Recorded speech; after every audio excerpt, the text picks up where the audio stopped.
Magdalena Paluch. I'm currently a CEO and co-founder of LabTwin.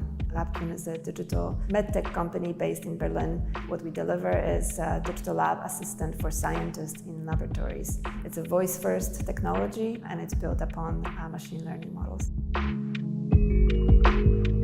The mission of our tool is to enable scientists to do better science. So to capture information more in real time, in a more easier way, and to give information in real time, provide information, provide guidance. So if you can imagine, there's a lot of scientists in the world. Actually, the way they work is quite disconnected. So if you can imagine, every scientist would have a power of a million of scientists in their pocket. The biggest danger is to lose the ability for society to think critically, because by nature, we're humans are lazy, and we sort of default to the easy solutions, to these easy outcomes. Not everyone, of course, but this is a very human trait, right? So when we have these systems, and they are quite powerful, when we receive information or receive answers to our questions, often we may not actually question if this is the right information. What are the source of the information that this is coming from, or sources of the information in most cases. From a creator perspective, I think there's enormous responsibility and pressure to build systems that have a very transparent and traceable way of how those systems are working. To give the sources, to sort of give in an accessible way, the explain of how the information was gathered, how decisions were made by the system, so the human is always in control of making the judgment if this is right or wrong, because a lot of those systems are black box systems today.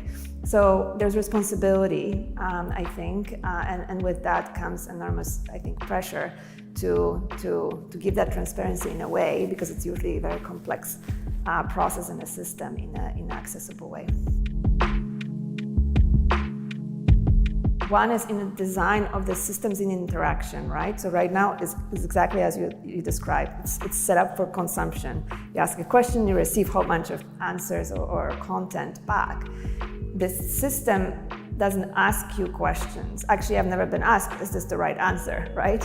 It is up to me to say, well, I don't like this answer, provide me with another one. So first of all, design systems that can question as well as provide an answer. That's I think one.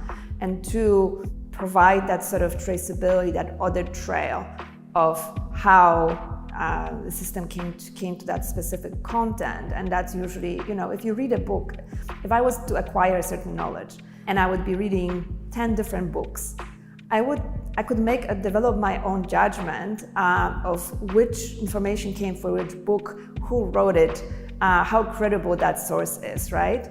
But when I receive an answer, the nice thing is it's fast, because it aggregates all these 10 books into one answer. However, I have no idea how to link specific concepts in that answer to a source that is credible or maybe less credible. So I think making that transparent is quite important. First of all, everyone takes it as their own responsibility to learn about these systems and sort of explain it to others. Companies, entities, governments, institutions, they have enormous responsibility around it. But I think that it goes back to sort of our personal responsibility. This is a very powerful technology, and the speed with which it can develop and it develops is very fast. And the technology is a tool, and it's up to us if it's going to be used for good or bad. And I think that's a responsibility for each one of us. For example, how we educate the new generation that's coming to discern what's true, what not, how to critically think. The system is not responsible for that. We are responsible for that.